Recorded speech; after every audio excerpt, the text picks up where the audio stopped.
Hello there, welcome to the channel. This is Nerd.World. Today I wanted to take a bit of a dive back into the Andromeda Universe, a race that only really appear in one episode and are referenced here and there afterwards. I think you see them pop up in the background, but they're an interesting concept that didn't go very far, but I wanted to explore what we do know about them, and that is the Castalians. Named after the water nymphs from Greek mythology, they were a race of humans who'd been genetically altered so that they could breathe underwater on their planet that was obviously mostly an ocean world, which was never really shown aside from orbit, which is a damn shame, but that was probably due to budget. Before we get started, please like, share, subscribe, comment down below, and let's just get started. The Castalians, as stated, were a race of genetically modified humans who were engineered to breathe underwater. They did share their planet, though, with a minority of air breathers, basically humans who were not genetically altered in any significant way and just lived on what little land there was on the planet. But as I said, they were considered a minority and historically had always been considered, or treated at least, as second-class citizens, especially during the time of the Long Night. Now, the planet was originally a signature of the original system's Commonwealth before the fall. Now, after the fall, like many worlds, it fell on hard times, not least of which they were caused by the Nietzscheans, specifically by a Nietzschean pride known as the Volsung, who were direct offshoots from the pride that Anasazi was a member, the Kodiak. The Volsung, for 200 years, enslaved the planet, and they constructed a large orbital habitat around the planet, which they lived on, lording over the subjects below, obviously mostly because the planet was mostly water and the Nietzscheans didn't want to live under the oceans. But in what became known as the War of Unification, approximately 200 years-ish after the Nietzscheans first arrived on their planet, and really occupied it anyway, at least when 200 years after they'd properly conquered it, the Castalians, both the water breathers and the air breathers, worked together to defeat the Nietzscheans in an extremely bloody war.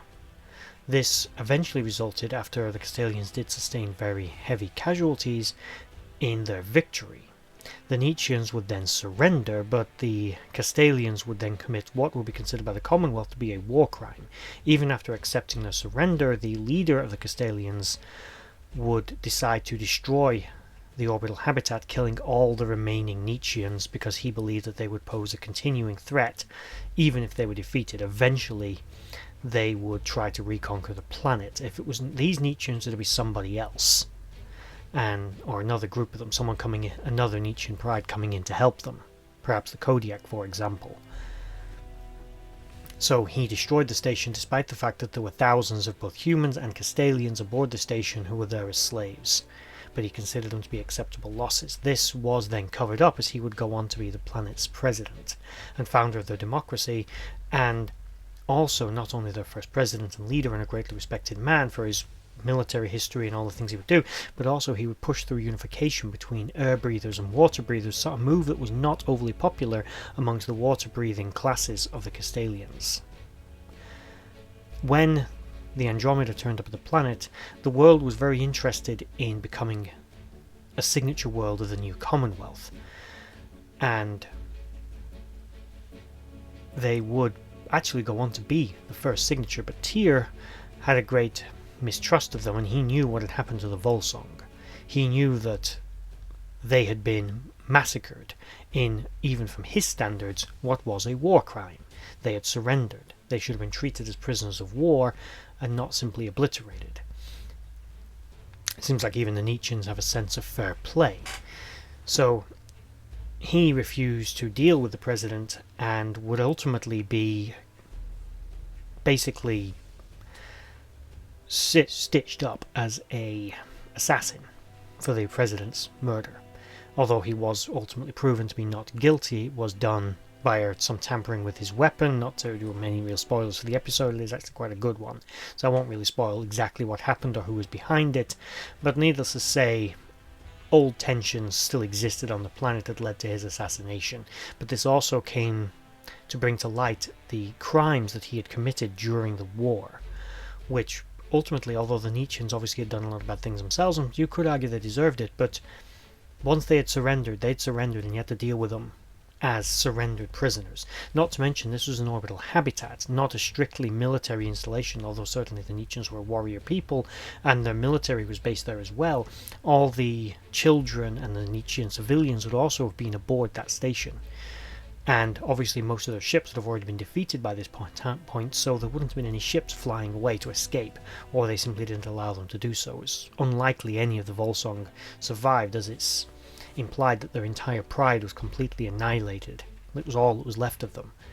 Now obviously the Nietzschean race would continue, but this specific political entity, the Volsung, would not. And this was, by any definition, a war crime. It made them basically no better than the Nietzscheans. Now the interesting thing is, they're basically all human. You really look at it. The Castalians are, as I said, genetically modified humans. You have the Earth-breathers who were pure human, and the Nietzscheans who were genetically augmented humans, or the descendants of genetically augmented humans, just like the Castalians, just engineered for a different purpose, not to breathe underwater. Either way, I found it quite an interesting episode. The storyline and everything to it was, being in an earlier season, much better written. It crafted into the narrative of the 5-season arc that was going on quite well, and you do see them pop up again, and they will be involved in various minor battles in defense of the Commonwealth. Their ships, of which it is difficult, to say the least, to find pictures of them, are quite interesting and actually surprisingly powerful. Although not really a match for a Nietzschean warship, and certainly no match for the Andromeda, they do have a lot of them. So there we have the Castalians, the planet of Castalia, one of the first signature worlds of the new systems Commonwealth, or the restored systems Commonwealth, whichever you would like to call it, a race of genetically augmented water-breathing humans. Interesting story that wasn't overly explored as much as I think it could have been. Another example of some of the wasted potential sometimes in the Andromeda series, which is a great shame. But what did you think of them? Have you remember them popping up in the show? Did you like the story? As I said, the episode is a very good one, and I do recommend the Andromeda series in general, even though it does have a somewhat series of diminishing returns as the seasons go on. But seasons 1 and 2 are excellent.